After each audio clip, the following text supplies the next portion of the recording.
بسم الله الرحمن الرحيم. سبحان الذي أسرى بعبده ليلا من المسجد الحرام إلى المسجد الأقصى الذي باركنا حوله لنريه من آياتنا إنه هو السميع البصير. Peguam pun cari orang untuk bantu dia. Sebab hari itu hari yang tidak ada orang boleh bantu melainkan Allah dan Rasul sahaja. Maka kita mencari Rasulullah SAW. Tiba-tiba kita cari jumpa Rasulullah. Wahai Rasulullah, aku sakit sangat, tak tahan, penat ni. Dibanjiri oleh air penuh sendiri. Rasulullah, aku kat sini, aku kat sini. Rasulullah kata, aku tak kenal pun. Aku tak kenal pun kamu. Dan bila Rasulullah kata aku tak kenal pun kamu, jangan haraplah kita akan mendapat syafaat Rasulullah SAW. Kenapa tak kenal? Sebab kita tak buat apa yang Rasulullah SAW buat. Selawat bukan menyesalkan. Buat maulid bukan menyesalkan, tapi kita buat kita bercakap tak serupa apa yang kita buat. Dan satu kisah Rasulullah SAW lalu di sebuah pasar. Pasar ni pasar baru. Dan waktu itu penjual pakai sistem pukal, lembu. Dan antara barang yang dijual adalah gandum. Dan Rasulullah lalu di depan kedai dia, depan gerai dia. Tiba-tiba Rasulullah SAW mencelupkan tangannya dalam lembukan gandum ini. Dan tiba-tiba jarinya terasa sesuatu. Dan diangkat tangan itu. Siapa punya gandum ini? Maka berlarilah tuan punya gandum. Dengan harapan Rasulullah nak beli gandum dia. Bukan orang biasa beli ini. Bukan menteri beli. Rasulullah beli. Kalau pengurusi beli nak keras kan? Sang budi yang besar yang menjadi idola dan menjadi Rasulullah lah kata senang cakap. Nak beli. Bukan nak beli, nak bagi saja beli lagi kan. Kenapa Rasulullah? Siapa punya gandum ini? Kenapa kamu buat begini? Tercengang-cengang kawan ni. Apa sahaja Rasulullah? Kenapa? Di sebelah atasnya gandum yang kering, dalam dan bawahnya gandum yang basah. Kamu menipu pelanggan kamu. Keluarlah kata-kata Rasulullah yang mulia, man ghasya falaisa minna. Siapa-siapa yang menipu bukan dari kalangan kami. Kata Rasulullah SAW. Siapa-siapa yang hidup dia ni menipu orang rumah dia kena tipu sunat. Dia kaki mancing, orang rumah tak bagi mancing. Dia simpan mata kain, batang kain rumah kawan dia 16 batang.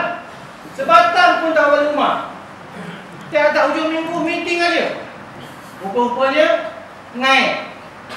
Tak pernah bawa ikan seko balik rumah pun. Bukan nak makan ikan sangat, dia makan ke kedai aja. Dia dapat, dia pergi kedai, buat usaha, makan selesai. Seekor pun tak bawa balik rumah. Pasal takut bini dia marah. Tu tipu bini dia tu. Tapi bukan macam orang lain lah, orang ganda. Tipu kawan, tipu jiran, tipu orang Islam yang lain. Macam-macam tipu lah. Tipu dalam jual beli, tipu dalam timbangan, tipu dalam buat akaun. Boleh tipu akaun, boleh beli Lamborghini. Ingat tak cerita kan? Satu pegawai accountant KWSP. Dia transfer account, bukan transfer account, dia transfer jumlah-jumlah bucu-bucu account tu masuk account dia. Akhirnya dia kaya raya dia. Dah kaya, apa dia buat? Tak ada buat apa, dia beli kereta Lamborghini. Tak ingat ke dia? Orang ni kampung Pincang Hulu betul tak? Ni 20 tahun dulu dia beli Lamborghini. Tipu, kecoh. Tipu orang kampung. tipu orang bandar, tipu bilang raya, tak payahlah. Man wasya, siapa-siapa yang menipu bukan kalangan kami. Macam mana kita nak kata kita kawan Rasulullah? Kalangan Rasulullah, kalau kita pun sendiri tak mengikut Rasulullah sallallahu alaihi wasallam. Yang pertama. Yang kedua adalah tentang bahawa manusia ini akan pergi menemui Allah Subhanahu wa taala. Itu antara yang paling besar yang dirahsia Isra dan Mi'raj. Lantaran pada ketika itu ayat-ayat awal yang Allah berikan kepada Rasulullah SAW adalah hari akhirat. Nak mencerita tentang manusia ini 2 kali hidup, 2 kali mati. Hidup 2 kali, mati 2 kali. Kalau orang muda kata, bro, buat apa saja bro, hidup hanya sekali. Hidup 2 kali bro, bukan sekali. Mati pun 2 kali. Mati pertama, kita dalam perut mak kita sebelum kita dihidupkan. Dan kita keluar dari perut mak kita, hidup yang pertama. Lepas 30 tahun, 60 tahun, 70 tahun, kita mati. Mati yang kedua. Dan kita dibangkitkan dari alam kubur, hidup yang kedua. Mati 2 kali, hidup pun 2 kali. Ini masalahnya. Kalau mati sekali senang tuan-tuan, buat apa saja, akhirnya innalillahi wa inna ilaihi raji'un. Kelas kita belum untuk cerita. Tapi tidak, kita akan hidup balik. Ini masalah problem apa saya kata. Yang hidup itulah yang mencari jawapan yang paling besar, yang paling senang atau paling sukar, dan segala-galanya di situ. Dan inilah yang diajak oleh Rasulullah SAW tentang adanya kehidupan selepas mati yang dibawa dalam kisah Isra dan Mi'raj. Yang kita kena tahu bahawa kita kena bersedia untuk ke arah itu. Siapa pun kita. Antara saya dengan pengurusi, kalau ikut on paper, dia pergi dulu. Kan? Ataupun saya pergi kemudian. Antara itu je. Sama dia pergi dulu atau saya pergi kemudian. Itu je. Siapa pun kita, muda ke, tua ke, kecil ke, besar ke, pangkat kecil ke besar, dah pincin, belum pincin, semua akan pergi. Dan lepas pergi itulah kita akan menjawab kepada Allah Subhanahu wa taala. Siapa yang kita kasih, itulah yang akan kita bertemu.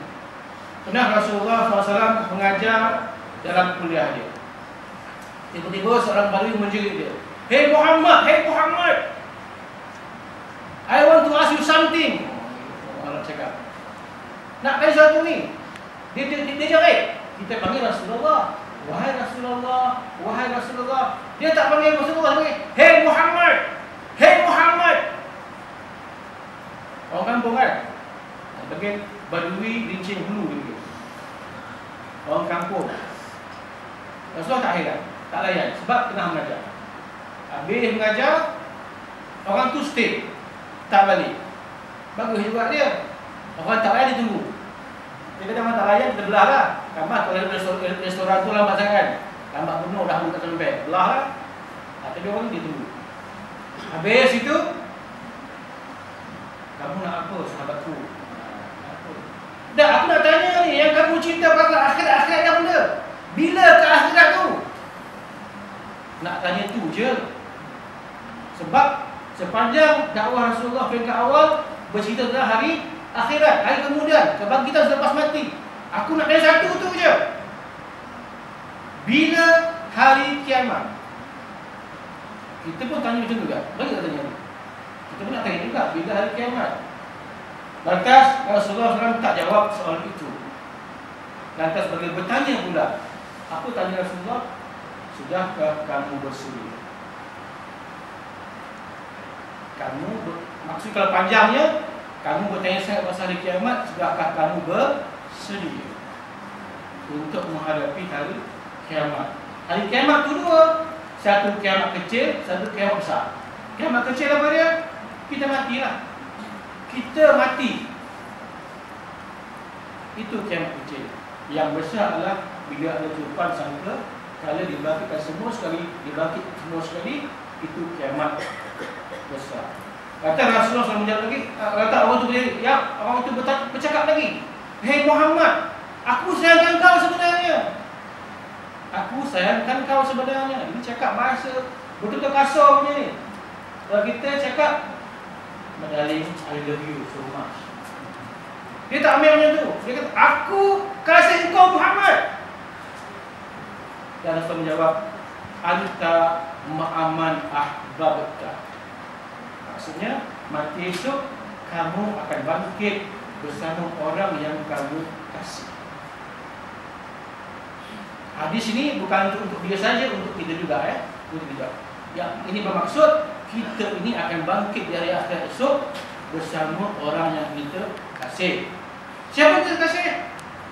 Mak kita. Betul kasih mak kita. Mak kita dah pergi lama. Ayah dah pergi lama. Kasihkah kita? Kasih. Ya, kasih. Ingat tak ingat? Ingat tak ingat kita ke mak kita? Sehari berapa kali kita ingat? Jangan harap tuan-tuan. Nak kenduri esok tahun depan dekat puasa nak kenduri, baru kita ingat mak kita. Panggil jemaah masjid buat tahlil. Itu je kita ingat mak kita. Hari biasa tak ingat. Sendiri mau ingat lah.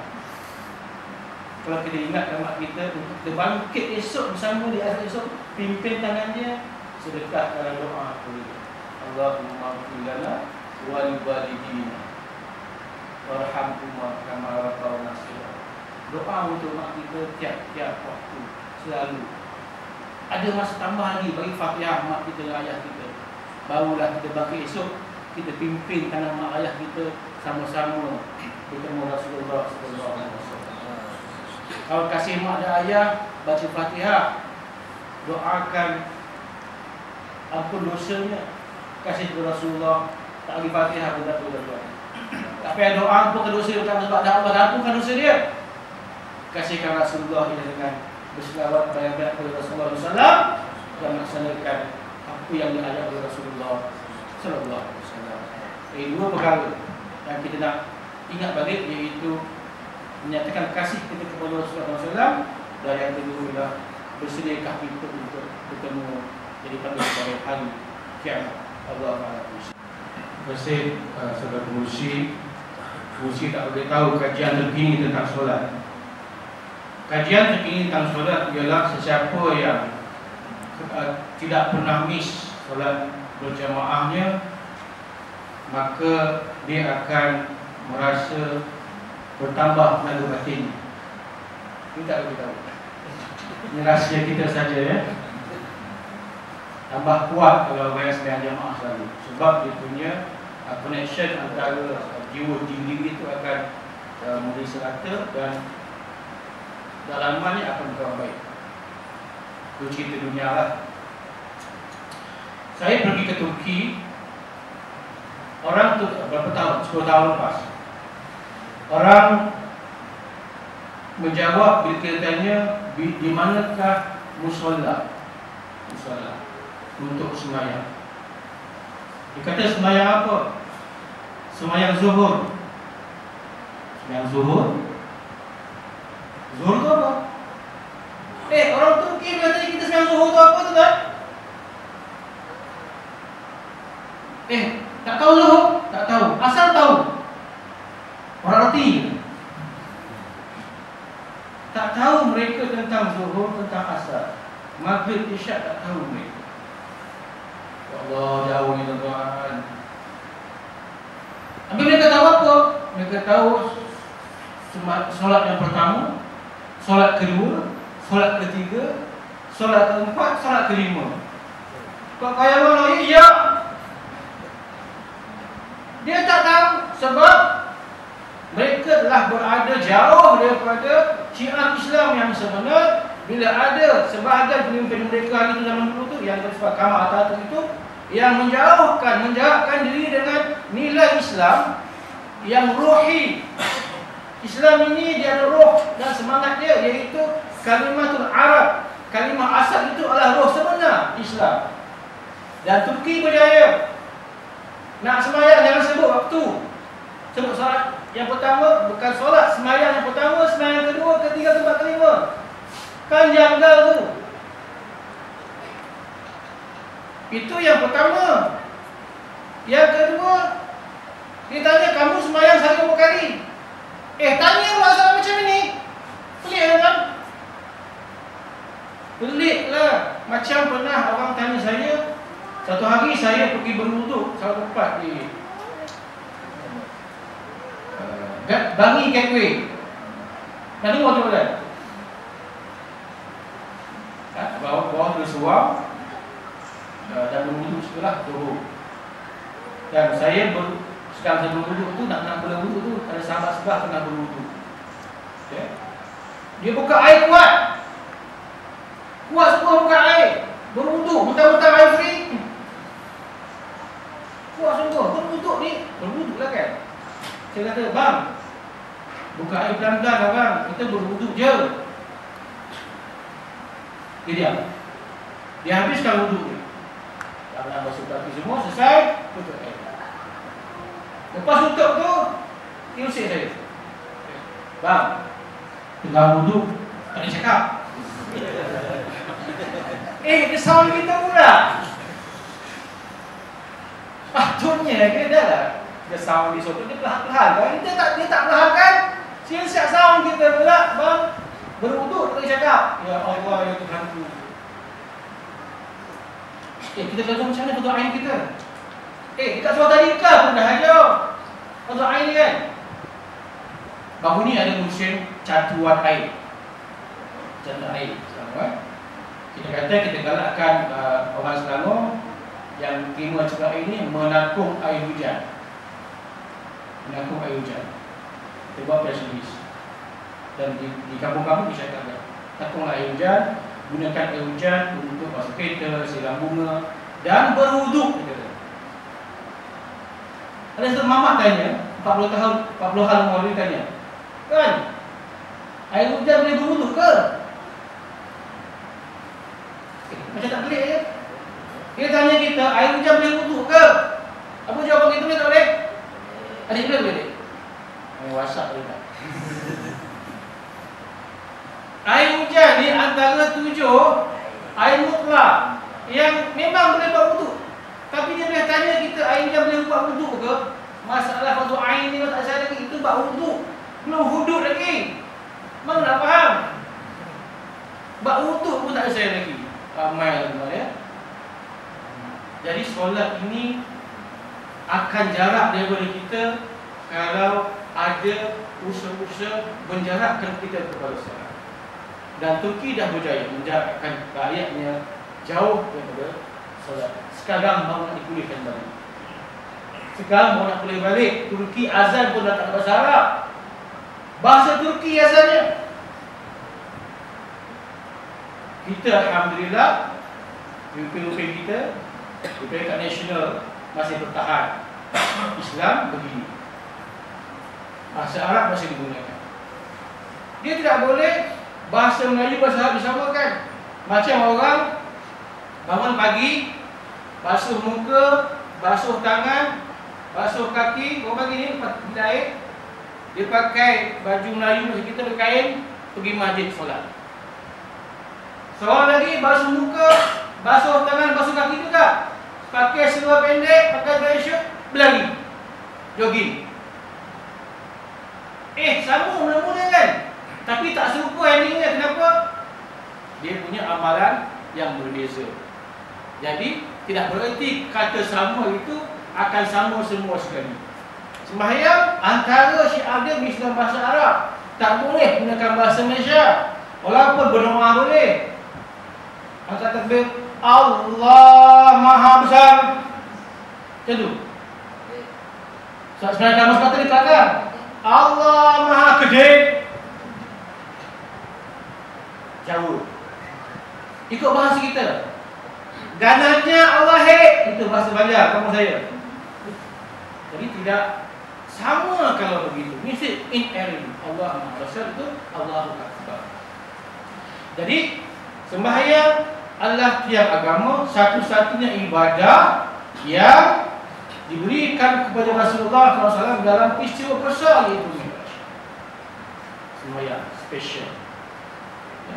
Ada orang tanya saya ketika kita berforum, kan dalam peristiwa Isra Mi'raj ni ada dua tempat yang baginda Rasulullah SAW berhenti.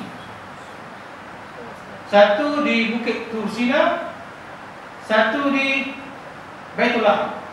Okey. Dan tiap kali berhenti ni Jibril suruh Muhammad sembahyang. Maka Rasulullah SAW sembahyang di dua tempat ini. Sembahyang pula. Sembahyang tak dapat lagi ni. Ini baru highway daripada Masjid Al-Haram sampai Al-Aqsa, baru kat dataran. Dah sembahyang dah buat dua perkara. Yang kita dengar sembahyang nampak kat atas. Betul kan? Sembahyang pun dua ni.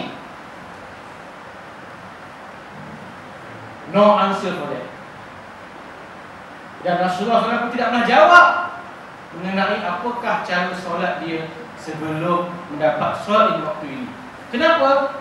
Kerana itu bukan syariat untuk kita amalkan. Itu bukan ibadah yang kita kena amalkan.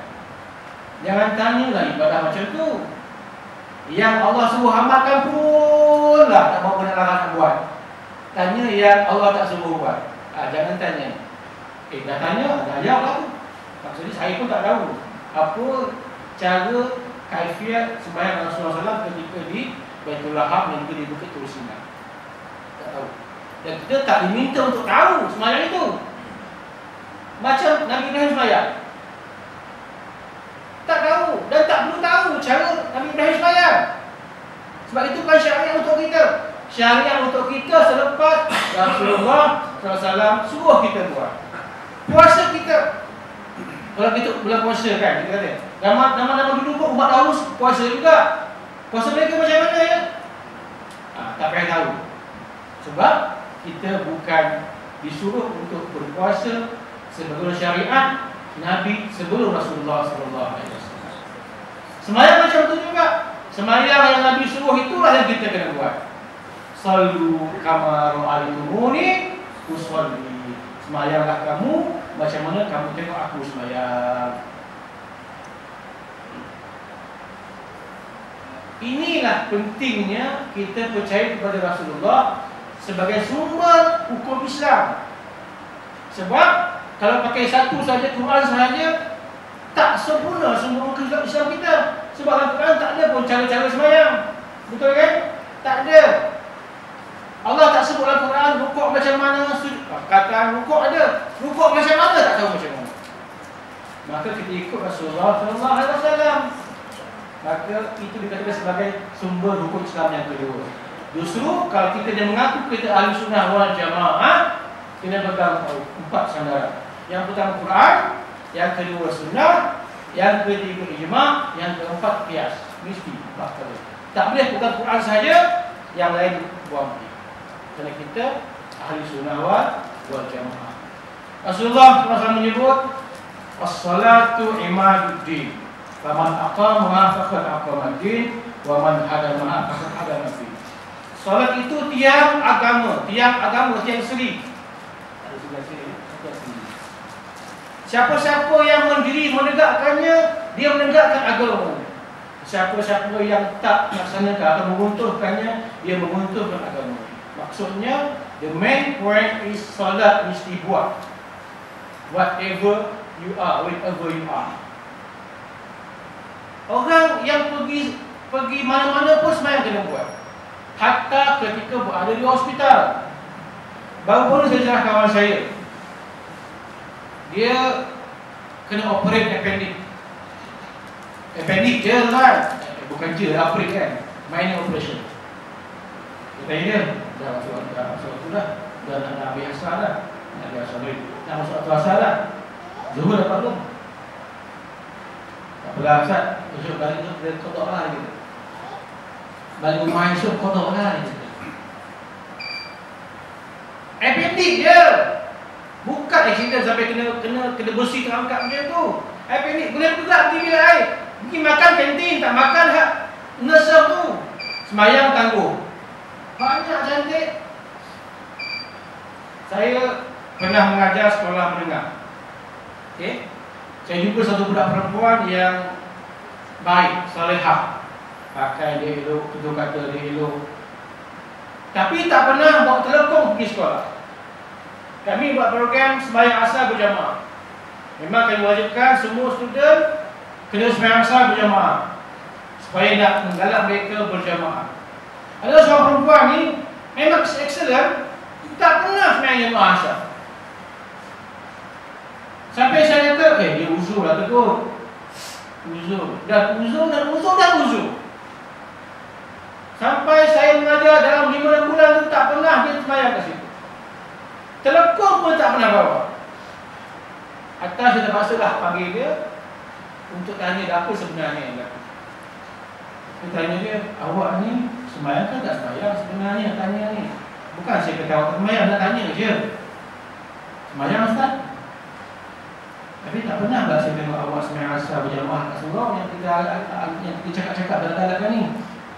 Saya sembahyang Ustaz, tapi saya balik rumah nanti, saya qada lah.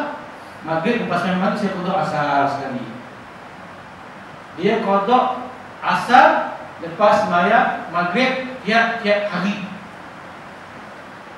Maknanya awak sembahyang, saya cukupkan 5 waktu Ustaz. Saya cukupkan 5 waktu dan mengqadakannya pada waktu maghrib. Kalau macam tu senang je lah kita. Okey. Lepas isyak nanti bantai semua sekali. Subuh, Zuhur, Asar, Isyak, bangun semua balik sekali. Kan senang macam tu kan? Tak payah nak buat telur kira-kira. Tak payah nak bina surau belum sangat surau dekat sekolah. Senang pukul sekali. Syiah lah kita dulu. Syiah. Apa istimewa Syiah kan? 2 je. Jamak dan jimat. Itu Syiah. Apa jamak? Dia jamak semua barang lagi. Apa jimat? Nikah. Itu forum yang lain. Jadi bila sembahyang diringan-ringankan kerana salah faham, maka berlakulah penjauhan diri daripada solat. Kerana tidak ada qada dalam solat. This is very clear. Tidak ada qada dalam solat. Siapa mengajar dalam solat? 3 perkara sahaja digunakan menangguhkan solat. Yang pertama, terlupa. Yang kedua, tertidur. Yang ketiga, tak boleh buat apa-apa. Cannot control himself. Maksudnya kalaulah kena tangkap, ikat dekat pokoknya 3 hari 3 malam, berdiri macam tu kan, kencing lewat atas situ, beruntuk pun tak boleh, tu tak apalah, sembahyang tak ada apa-apa. Terus keluar air, mamas tu keluar air yang digagahi dia. Yang kedua, tidur tak bangun-bangun. Dia tidur lepas subuh esok boleh bangun. Terlebih makan buat. Pernah berlaku kat asrama saya. Kawan tu demam, pergi jumpa misi dekat hostel, misi bagi ubat. Makan ubat, lepas subuh tidur, lepas subuh esok boleh bangun. Mujur hidup lagi. Awal tu tidur, tak jaga tak apa, Allah maafkan. Yang ketiga, yang pertama tadi, terlupa.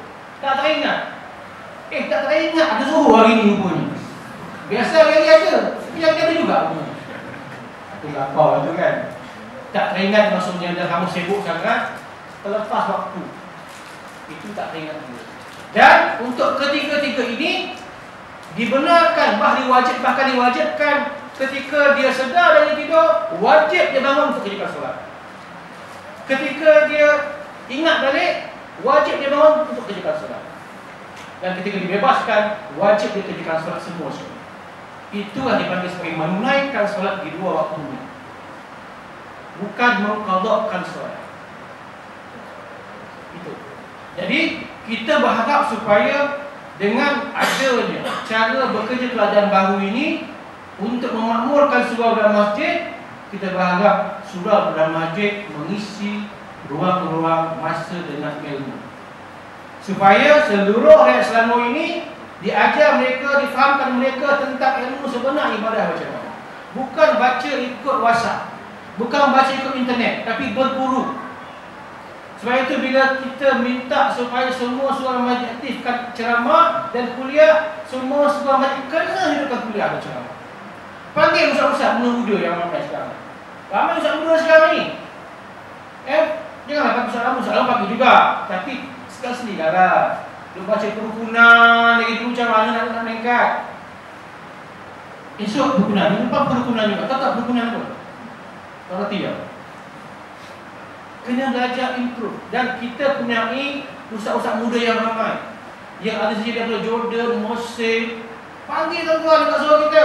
Nak panggil ustaz yang besar-besar, Farid Lawi, Ustaz Ismail Kamu, Ustaz Arudin bayar tuan-tuan. Kami kat Bangi ada ustaz muda pun bayar. Kalau harap besar-besar lah, panggil Syafiqinah, tak dah cukup. Panggil ustaz muda ramai tuan-tuan. Panggil, isikan kita. Ajarlah orang kampung kita dengan ilmu. Dan ajaklah orang kampung kita mengisi dengan ilmu. Jangan kita tak datang pula. Dan cara nak panggil kita kena buat cara baru. Malam ini disediakan ceramah jamuan perdana dan ceramah disediakan. Soalnya itu. Jamuan perdana, kambing kulit 3 ekor, ceramah disediakan. Terus sebelum makan, ceramah dulu. Tak usah ceramah berat lah. Panggil dulu, buka kitab. Sekarang kita dah galakkan di seluruh Selangor, buka kitab. Kenapa buka kitab? Kita nak pastikan kitab tu betul. Kan kitab dibawa kitab Imam Mahdi lah, Imam Taniyah apa yang susah kan? Buka kitab. Buka kitab dan kita minta orang Islam belajar perenggan ke perenggan. Ya, buka daripada awal sampai hujung tu tahu.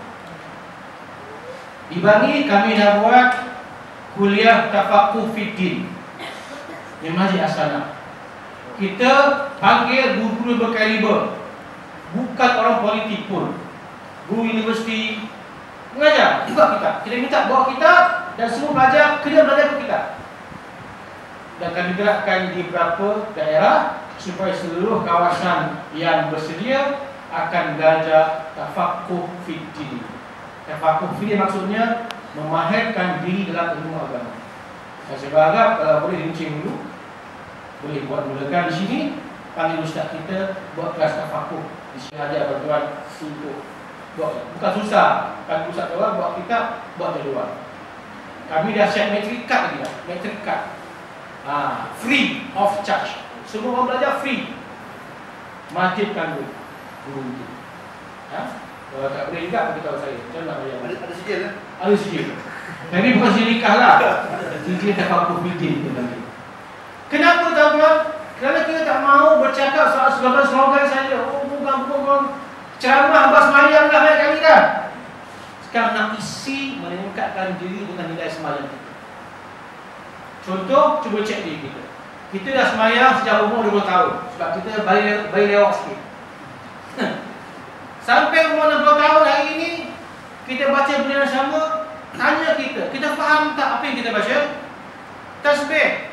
Katalah kita dulu ada sujud. Rabbi fili warhamni sampai itu. Faham tak kita maksud ayat maksud yang kita baca tu? Berarti. Kalau tak faham tuan-tuan, kita boleh sembahyang belum meningkat. Belum. Kena tingkatkan dan memahami yang kita baca. Alhamdulillah, di kebanyakan tempat kita galakkan program-program tahsinus salat. Sama dia buat di swasta atau pihak dia tahu kami Selangor. Pergilah, layau semua-semua orang masjid, belajar meningkatkan solat. Dan ramai yang hadir adalah anak muda, tetapi orang dewasa macam kita contoh ni, ramai yang tak nak hadir. Tak nak hadir. Kerana biarlah orang hadir, aku dah sembahyang. Tak boleh. Semua kena hadir dan kita galakkan seboleh-bolehnya seluruh semua masjid diimarahkan dengan ilmu, termasuk ilmu meningkatkan solat itu. Supaya apa yang Rasul terima ketika Mi'raj itu kita bawa sampai hari ini dan kita amalkan dengan meningkatkan nilai solat dalam amal kita hari ini, insya-Allah. Saya ini sayang muslimat sebenarnya, sangat sayang. Aku pencinta wanita. Macam tak fair kan? Tak fair kan? Soalan yang sama keluar on the spot bila disebut oleh Ali bin Abi Thalib. Yang suatu hari nak berkata kepada ramai kawan-kawan yang di hadapan dia, aku mendengar Rasulullah SAW menyebut ahli neraka yang paling ramai adalah wanita. On the spot, seorang wanita yang paling pintar di situ bertanya, wahai Ali, tolong bagi tahu aku kenapa keluar ini punya cakap. Ini bukan leke-leke. The brilliant lady on that time was asking Sayyidina Ali, kenapa Muhammad Rasulullah bercakap demikian? Macam perempuan tak guna sepupang. Itu bahasa dia lah. Macam perempuan standby dah masuk neraka dah perempuan ni apa? Tuan-tuan, bila Allah nak menjadikan kita ini gagah, Allah mencipta halangan untuk kita lalui. Bila Allah nak menjadikan kita berani, Allah melihat satu peristiwa yang membahayakan untuk kita temui, dan baru kita berani. Bila Allah nak menjadikan aman damai, Allah cipta pemimpin yang amanah dan kasih sayang. Bila Allah nak menjadikan kampung itu selamat, Allah melahirkan hukuman yang menakutkan. Saya bercontoh sekali sebut pasal hudud. Sebut hudud bukan takut kan? Takut tu tangan tu. Potong tangan. Kita pun bayang-bayang macam mana tu tangan ya. Kat jari ke, tengah-tengah ke, kat lengan ke, dekat siku ke. Takut. Tambah WhatsApp sekali gambar-gambar potong tangan mengerikan. Rejam sampai masih takut-takut. Sempat 80 orang takut tak takut? Gila kau. Sekali lipas tercabut kulit. Sekali lipas tercabut kulit. Apa kali 100 lipas? Innalillahi. Baru saya baca buku Nabi Muhammad, bekas medicine Nabi Muhammad. Dia cerita ada buku kelakar. Betul tapi kelakar. Antara babak yang dekat ialah peristiwa dia melihat sendiri acara sebatan dalam penjara. Bersama dia 2 orang magistrate. Ketika sebatan dekat magistrate dia lari, perempuan lari tengok. Bukan lagi nak tengok, lari dia bertengok. Sekali lipas kamu, pok lepas sini. Lipas sana apa lepas? Apa ni? Kulit orang. Kulit mangsa sebab kat sini. Sebab tuan. Tukar sebab kata tempat libasan itu kalau kena boleh mati pucuk. Mati pucuk tuan. Ya, pucuk 2 mati lah kan. Takut undang-undang. Tapi saya tak kata undang-undang segala macam itu tidak. Tapi sebatan yang dia pada hari ini tak menakutkan orang. Dia kalau sebut hudud, takut. Dia takutlah. Dan memang undang-undang itu tak menakutkan. Bukan undang-undang nak suruh kita hulur tangan. Tak ada. Undang-undang nak menakutkan. Deterrent. Halangan, penghalang. Nakalam minallah. Satu peringatan daripada Allah untuk kamu jauhi. Itu tujuan undang-undang yang Allah bagi pada kita. Kan? Tapi kita kena faham lah prosedur macam mana. Okay. Nak cerita pasal bila Rasulullah bercakap tentang ramainya perempuan masuk neraka ni, supaya perempuan kita jadi takut. Lelaki bukan ni ya. Ada hadis lain. Lelaki ada hadis lain. Itu film lain lah. Kan yang ke-10 kan. Kenapa disebut begitu? Kerana orang perempuan tidak bisa menjaga dirinya sendiri atau tak mengambil peluang untuk masuk ke syurga. Pernah Rasulullah SAW menyebut 3 orang yang diberi peluang untuk ke syurga tapi tak nak. Siapa tak nak masuk syurga? Tanya kita. Siapa tak masuk syurga? Gila kau. Semua orang masuk syurga. Tapi Nabi kata ada orang tak masuk syurga. Kullu ummati dakhala jannah illa man aba. Kata Rasulullah. Semua umat aku masuk syurga. Mereka orang yang tak nak. Sahabat kata, ya Rasulullah, faman aba? Siapa yang tak nak tu? Kepada sangat, kata tak nak tu. Sampai sahabat tanya, siapa yang tak nak tu? Kepada masa mana tak nak tu? Apa kata Rasulullah SAW? Man ata'ani dakhala jannah, faman asani faqad aba. Siapa yang mentaati aku masuk syurga. Siapa-siapa yang lawan aku, maka dia aba. Dia yang tak nak. Maksudnya ada keputusan yang kita kena buat. Kita nak ke tak nak? Kata motivasi yang Muhammad tuan, nak ke tak nak? Itu je. Nak ke tak nak, tu je. Macam orang wuduk lah. Nak ke tak nak cakap? Kalau nak, 1000 budaya. Tak nak, 1000 budaya. Itu je. Kau sendiri, itu baru baik. Perempuan-perempuan, baik lelaki-lelaki pun. Siapa nak, siapa tak nak. Lebih decide yourself. Perkara yang berkaitan dengan semula jadi, tak payah decide.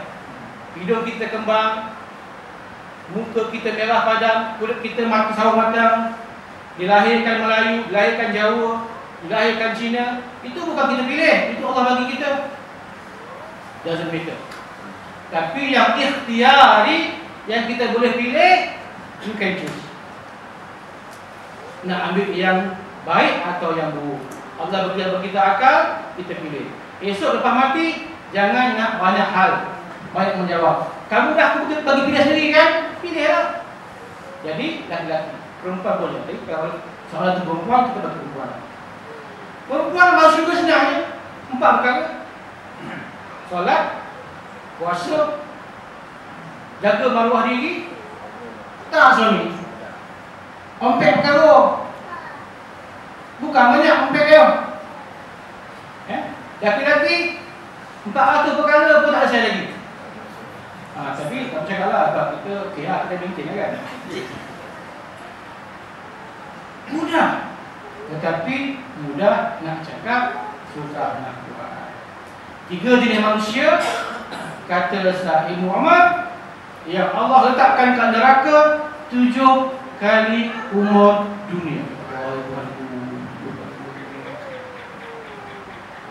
Saya pergi Jordan, saya dibawa oleh turis pergi melawat kota Roma. Kota Rom lah.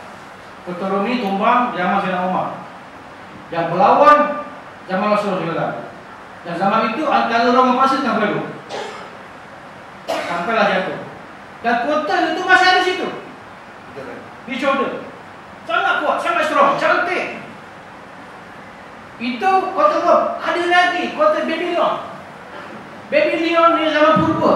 Kita belajar sejarah zaman sekolah rendah. Babylon ni yang ditutup oleh laut, ditegang oleh laut, dijumpa sebelum Rasulullah SAW. Dan dia masih ada. Sangat cantik kota, tak terusik, cantik sangat-sangat. Kukuh. Itu umurnya adalah 3,000 tahun sebelum dibangkitkan Rasulullah SAW. Dan kami dibawa pergi Gua Kahfi. Gua tu Kahfi lah, tempat Ashabul Kahfi. Dan kami dilihatkan 7 kubur itu. Salah satu kubur itu diletakkan tulang-tulang mereka. Masih ada tulang mereka. Saya nampak tulang mereka di kubur situ. Ashabul Kahfi ini lebih 500 tahun sebelum Rasulullah SAW dibangkitkan. Dan Quran disebut masih ada. Ya Allah, lamanya dunia ni. Lama tak lama tuan-tuan, Rasulullah disebut dalam Mi'rajnya. Satu ketika Allah menunjukkan seorang perempuan yang tua.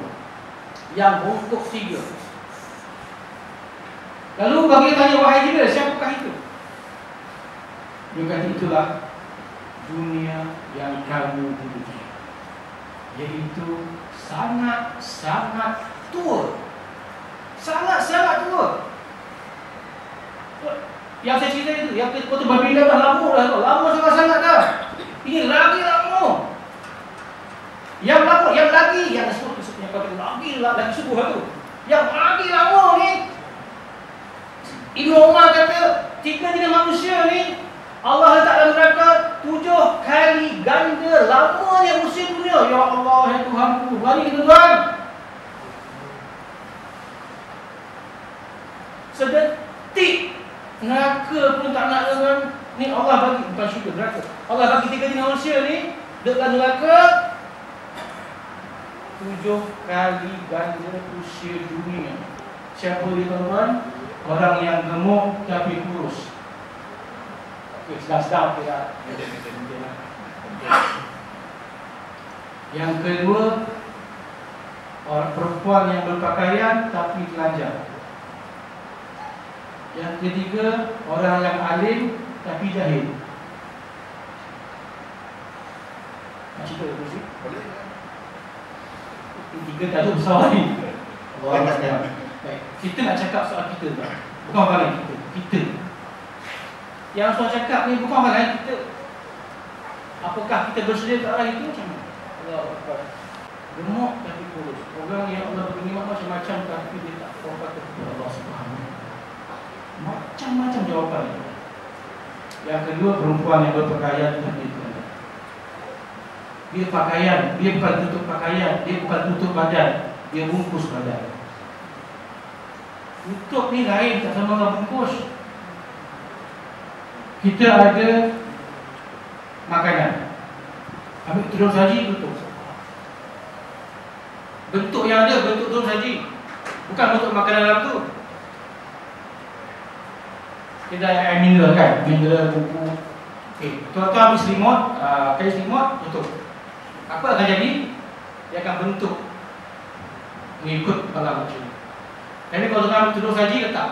Apa yang ada? Tudung saji ya. Kalau kita tutup aurat tapi telanjang, maksudnya kita tidak tutup, kita bungkus pakai selimut. Nampak? Berpakaian tapi telanjang. Nampak bentuk-bentuk. Situ ada bondol, sini ada. Spare tayar apa nampak? Spare tayar apa nampak? Punggung ni nampak, lurah ni nampak. It is very, very normal. Pakai elok dah. Tudung elok, pakai t-shirt, lengan nampak. Lengan bukan cantik macam Siti Nurhaliza, biasa dia hitam.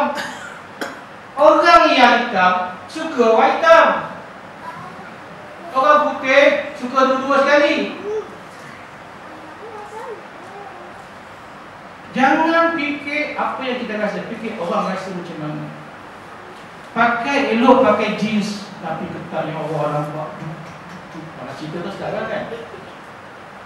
Dan pergi makan bawa anak pakai seksi maxi. Bawa anak, masuk mak ayah pergi sekali. Mak ayah bukan bagus lagi. Serban besar, dahi hitam. Anak seksi maxi, ya Allah Tuhan. Apa benda ni? Siapa jawab? Ayah ni, ayah ni, bahagian ayah ni. Ni bahagian ayah. Ayah menjawab. Selagi mana seluruh ahli keluarga tak selesai, tak neraka, jangan harap ayah boleh masuk syurga. Allahu Akbar. Kita pakai berpakaian perempuan, tapi pendek nampak. Dan lain lagi, bukan nasihat aku, tak semua nak bunyi kan. Tapi ini peringatan supaya kita takut. Yang ketiga, orang yang alim tapi jahil. Ilmu dia banyak tuan-tuan, belajar setinggi-tingginya, sejauh-jauhnya, tapi buat pandangan ikut kehendak tekak dan tekuk. Apa yang dia belajar banyak-banyak, dia tak guna untuk kepentingan umat Islam yang lain. Dia jaga diri dia saja. Dia jaga diri dia saja. Amal ibadat untuk untuk dia. So, kau main hebat. Bukan main hebat. Belajar jauh-jauh. Come on. You belajar jauh bukan buat sembahyang, bukan di masjid surau saja. Kena keluar ada sama ni, berdakwah kepada orang, cerita dengan orang kebaikan-kebaikan. Itu tugas kita orang yang belajar ni. Jadi kalau belajar ada ilmu banyak, kitab dihafal. Di rumah, jaga nak bini sahaja. Baik tu tak cerita. Tak langsung bagi ilmu kepada orang. Hancur ilmu dan jahil. Ma'uzillah. Jadi begitulah kenapa Rasulullah SAW menyebut ramai orang perempuan yang masuk neraka kerana bila diberikan peringatan mereka tak peringatan. Ad-dunya mata, kata Rasulullah SAW. Ad-dunya mata, dunia itu kenikmatan. Wa khairu mata al-mar'atu salihah. Sebaik-baik kenikmatan dunia itu ialah seorang perempuan yang soleh. Dapatkanlah perempuan yang soleh. Didik isi kita, anak-anak perempuan kita. Jika kita biar menjadi solehah. Allah Ta'ala alam. Terima kasih terima kasih saya yang tanya, bagi tanya dan tuan-tuan sekalian. Ada dua perkara yang perlu dihasilkan. Yang pertama, undang-undang itu sendiri. Yang kedua, pelaksanaan undang-undang. Yang pertama, undang-undang kita sendiri. Undang-undang kita sendiri ini macam inilah. Saya beramal di syariah lebih daripada 15 tahun. Termasuk undang-undang syariah ini adalah mengenai minum arak, berjudi, tasmin rumahat, berzina dan menuduh zina. Saya ambil contoh kes menuduh zina. Menuduh kazaf. Menuduh zina jika sampai kesalahan akan dihukum RM3,000 atau 5 tahun penjara. Stop. Sebab pun tak ada. Kejam pun tak ada. Itu undang-undang kita. Apakah nama syariah itu betul-betul syariah? Tak cukup syariah lagi lah. Tak berapa nak syariah. Dia tak apa-apa, dia tak syariah lah. Sebab kita tidak boleh membuat undang-undang lebih besar daripada itu. Kita ada satu akta, dipanggil akta hukuman yang syariah, yang hanya melimitkan cap kepada RM356, iaitu RM3,000, 5 tahun penjara dan 6 kali sebatan. Itulah limit dia. Bukan setakat zina, tapi arak pun tak lepas. Minum arak paling lekeh lah. Ulama kata 40 rotan. Okey, kita bagi nak 80. Ada paling ulama yang paling ringan sekali 40 rotan. 40 pun tak lepas, tak boleh buat. Mana-mana undang-undang yang buat hukuman lebih daripada kebatalkan sendirinya. Kenapa? Kerana ada undang-undang akta ini. So kita kena bincang di peringkat pimpinan negara dan negeri macam mana nak angkat undang-undang ini tolak itu. Kita berharap perbincangan dengan Datuk Seri Jamil Khair akan berjaya. Iaitu kita bincang macam mana ambil undang-undang ini tertutup, supaya apa-apa hasrat orang Islam untuk melaksanakan undang-undang orang Islam akan boleh dibuat di negeri. Okay? Kerana undang-undang yang ada ni tidak Islami. So tidak improve. Masanya untuk kita improve orang Islam di sini. Dah lama lah dia macam ni. Okay? Yang kedua, kuasa. Undang-undang ini adalah satu hukum agama yang perlu ada kuasa. Sebelum saya pergi jauh, dalam saya tidak umum dulu. Puasa. Anda berpuasa dan wajib berpuasa, tak perlu kuasa. No need of power. Okay. Semayang. Anda tak perlu kuasa untuk semayang. Semayang. Haji. Tak perlu kuasa, tak perlu perintah negara, perintah negeri tak pergi haji, tak ada. Pergi. Zakat, tak perlu kuasa. Kita pergi jumpa orang miskin, bagi zakat. Selesai. Kan? Tak perlu kuasa. Tapi undang-undang nak kuasa. Sebab itulah Rasulullah SAW dibangkitkan 23 tahun. Kalaulah sekadar nak ajar orang Islam puasa, zakat, tawaf, 2 tahun dah cukup. Lepas tu dia dibatukkan oleh Rasul. Cukup. Kata Syekh Al-Ghazi. Sebab ada sembahyang tak banyak? Ajar tawaf tak banyak? Tawaf, telefon boleh telefon kan? Kita orang Arab tak telefon dekat tawaf tu. Kita memang tertib lagi. Tak jaga, takut lagi lalu. Dia siap telefon lagi. Barang kan? Kalau nak ajar itu sahaja 2 tahun cukup ada datuk Rasulullah. Kata Syekh Al-Ghazi.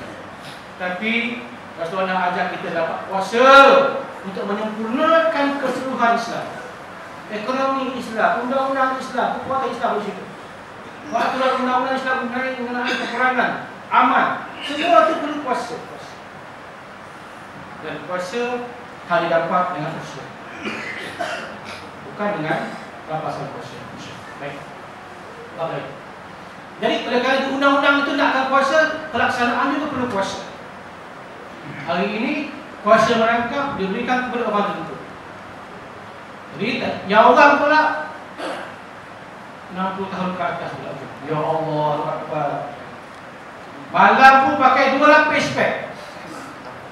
Nak menangkap orang muda. Lari mencacak kawan tu tak terkejarnya. Sebab kat puasa hanya lebih ke 3 orang saja. Jadi kami minta untuk agama Islam improve. Ini soal pelaksanaan ini dipegang oleh pejabat agama Islam. Jabatan pelaksanaan tu. Kita minta improve supaya ada keluasan sikit diberikan kat kuasa kepada orang-orang yang muda. Tak boleh usah untuk orang muda kan rambang mata. Dia tengok orang bercium dia layan pula dia tu. Itu masalah dulu juga tu. Bagi yang ustaz-ustaz, alah ustaz-ustaz bincang sangat kata. Saya tak tahu ustaz.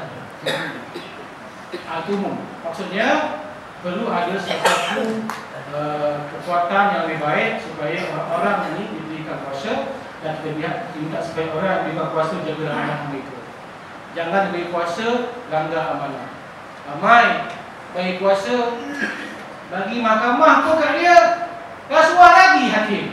Ya Allah, hakim syariah tu orang laku je. Bagi SBI kuasa dia pun rasuah. Bagi buat kuasa tangkap orang khalwat. Dah tengok kau tu khalwat. Rasuah boleh pula, boleh lepas. Jadi itu antara kuasa dan amanah. Sebab itu Islam mengajar kuasa itu mesti letakkan kepada 2 syarat. Al-quwwatu wal amanatu. Mesti 2. Untuk menjadi seorang pemimpin yang baik, berkuasa yang baik, al-quwwatu wal amanatu. Ada kekuatan dan ada amanah. Kuat saya tak boleh harap. Amanah saja lembek pun tak boleh juga. Kuat al-quwwatu wal amanatu. Nak didik macam ni pun masuk sikit. Mudah-mudahan kita akan ada dia. Terima kasih. Asyhadu an la ilaha illa anta astaghfiruka